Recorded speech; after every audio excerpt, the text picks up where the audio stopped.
प्रारंभ में गायत्री की उत्पत्ति की चर्चा करते हुए ये बताया जा चुका है कि ब्रह्मा से शक्ति की उत्पत्ति हुई और वो शक्ति दो विभागों में बटी, एक संकल्पमयी गायत्री, दूसरी परमाणुमयी सावित्री।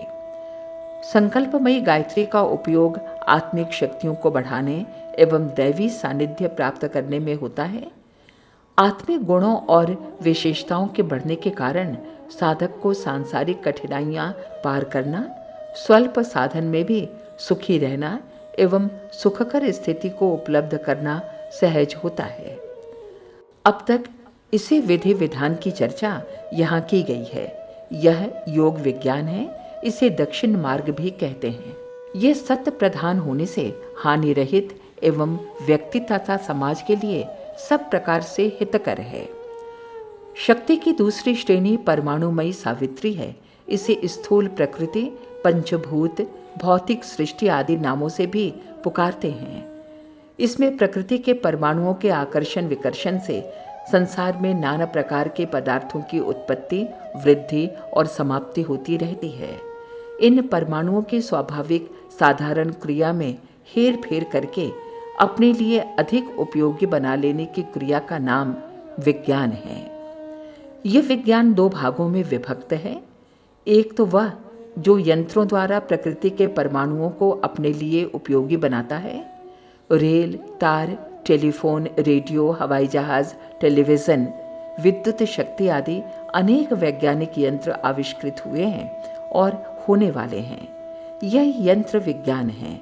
दूसरा है तंत्र विज्ञान, जिसमें यंत्रों के स्थान पर मानव अंतराल में रहने वाली विद्युत शक्ति को कुछ ऐसी विशेषता से संपन्न बनाया जाता है जिससे प्रकृति के सूक्ष्म परमाणु उसी स्थिति में परिणत हो जाते हैं जिसमें कि मनुष्य चाहता है।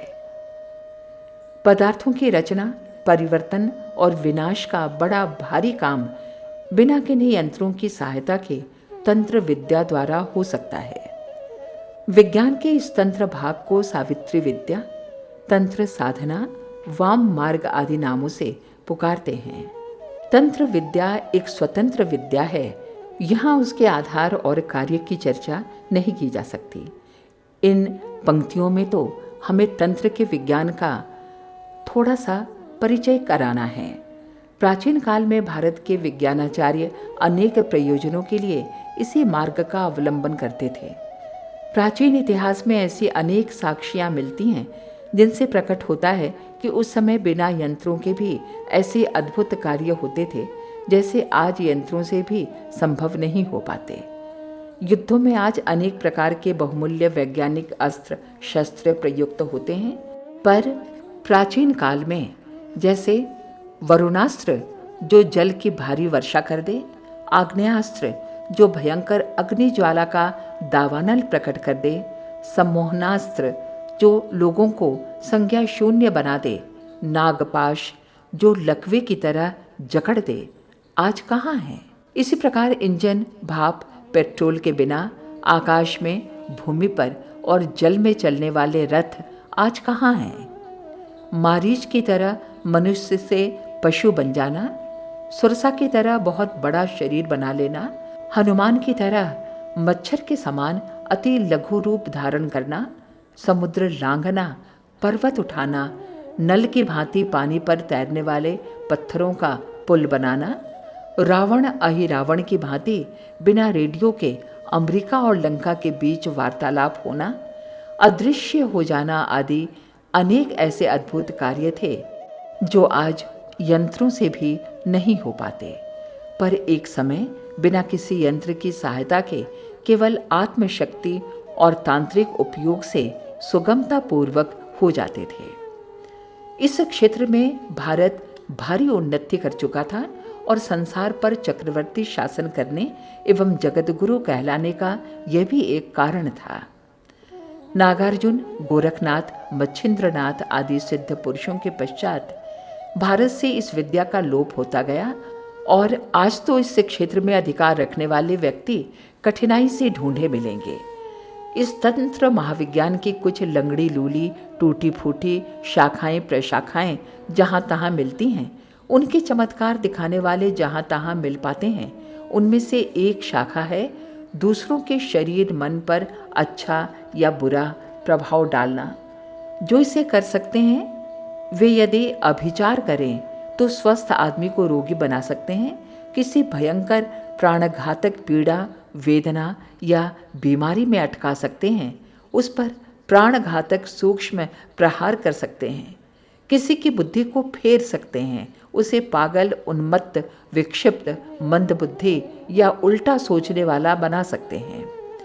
भ्रम, भय, संदेह, आशंका और बेचैनी के गहरे दलदल में फंसाकर उसके मानसिक धरातल को अस्त व्यस्त कर सकते हैं। इसी प्रकार अप्रत्यक्ष चेतना द्वारा किसी व्यक्ति पर बुरा प्रभाव पड़ा हो तो उसे दूर कर सकते हैं। नज़र लगना, उन्माद, भूतोन्माद, ग्रह अनिष्ट, बुरे दिन, किसी के द्वारा प्रेरित अभिचार या मानसिक उद्वेग आदि को शांत किया जा सकता है। शारीरिक रोगों का निवारण, सर्प, बिच्छू आदि का दंशन एवं विषैले फोड़ों का समाधान भी मंत्र द्वारा होता है। छोटे बालकों पर इस विद्या का बड़ी आसानी से भला या बुरा प्रभाव डाला जा सकता है। तंत्र साधना द्वारा सूक्ष्म जगत में विचरण करने वाली अनेक चेतना ग्रंथियों में से किसी विशेष प्रकार की ग्रंथि को अपने लिए जागृत, चैतन्य, क्रियाशील एवं अनुचरी बनाया जा सकता है। देखा गया है कि कई तांत्रिकों को श्मशान, पिशाच, भैरव, छाया पुरुष, ब्रह्म राक्षस, बेताल, कर्ण पिशाचिनी, त्रिपुर सुंदरी, कालरात्रि, दुर्गा आदि की सिद्धि होती है।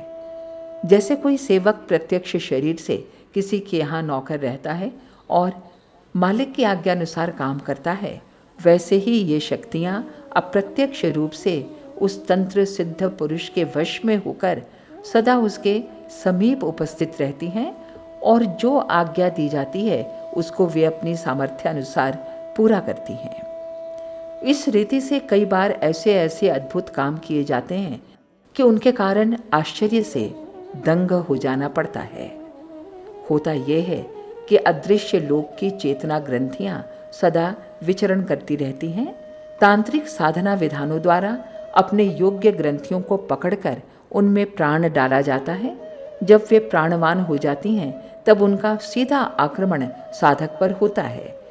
यदि साधक अपनी आत्मिक बलिष्ठता द्वारा उस आक्रमण को सह गया, उससे परास्त नहीं हुआ, तो प्रतिहत होकर वो ग्रंथि उसके वशवर्ती हो जाती है और 24 घंटे के साथ ही आज्ञाकारी सेवक की तरह काम करती है।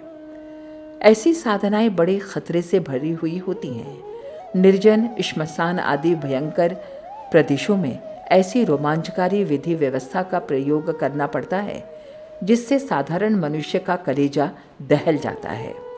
उस समय ऐसे ऐसे घोर अनुभव होते हैं जिनसे डर जाने, बीमार पड़ जाने, पागल हो जाने या मृत्यु के मुख में चले जाने की आशंका रहती है।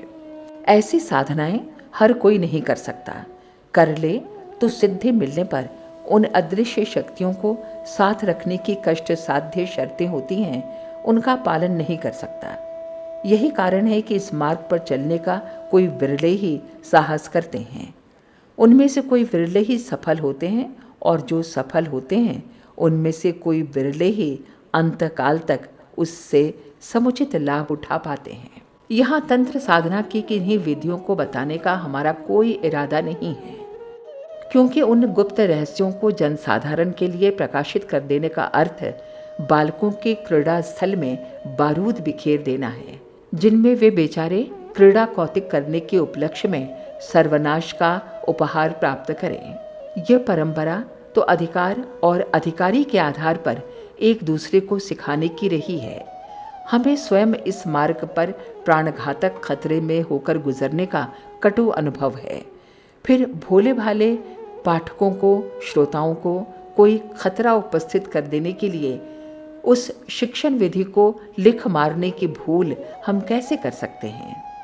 इन पंक्तियों में तो हमारा इरादा केवल यह बताने का है कि प्रकृति की परमाणुमयी शक्ति पर भी आत्मिक विद्युत द्वारा भूतकाल में अधिकार प्राप्त किया जा चुका है और आगे भी प्राप्त किया जा सकता है।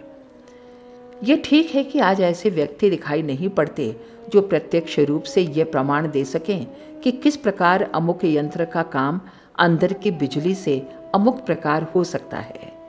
ये विद्या विगत 2000 वर्षों से धीरे धीरे विलुप्त होती चली गई है और अब तो इस विद्या के ज्ञाता ढूंढे नहीं मिलते। वैसे तो वैज्ञानिक यंत्रों के अनेक आविष्कारों के कारण उतनी आवश्यकता आज नहीं रही, फिर भी उस महाविद्या का प्रकाश तो जारी रहना ही चाहिए। ये आज के तांत्रिकों का कर्तव्य है कि इस लुप्त प्राय सावित्री विद्या को अथक परिश्रम द्वारा पुनर्जीवित करके भारतीय विज्ञान की महत्ता संसार के सामने प्रतिष्ठित करें। आज के तांत्रिक जितना कर लेते हैं, यद्यपि वो भी कम महत्वपूर्ण और कम आश्चर्यजनक नहीं है, फिर भी इस मार्ग के पथिकों को तब तक चैन नहीं लेना चाहिए जब तक कि परमाणु प्रकृति पर आत्मशक्ति द्वारा अधिकार करने के विज्ञान में पूर्व काल जैसी सफलता प्राप्त न हो जाए। वर्तमान काल में तंत्र का जितना अंश प्रचलित, ज्ञात एवं क्रियान्वित है, उसकी चर्चा पहले की जा चुकी है। मनुष्यों पर अदृश्य प्रकार से भला या बुरा प्रभाव डालना आज के तंत्र विज्ञान की मर्यादा है। वस्तुओं का रूपांतर, परिवर्तन, प्रकटीकरण, लोप एवं विशेष जाति के परमाणुओं का एकीकरण करके उनसे शक्तिशाली प्रयोग का भाग आज प्रायः लुप्त है। चैतन्य ग्रंथियों का जागरण और उनको वशवर्ती बनाकर आज्ञा पालन कराने में विक्रमादित्य के समान साधक आज नहीं हैं, पर किन्हीं अंशों में इस विद्या का अस्तित्व मौजूद अवश्य है। साथ ही इस संबंध में हम एक बात ये भी स्पष्ट कर देना चाहते हैं कि इस समय तंत्र के नाम पर सर्वसाधारण को बहकाने वाले या ठगने वाले लोगों की बहुतायत हो गई है।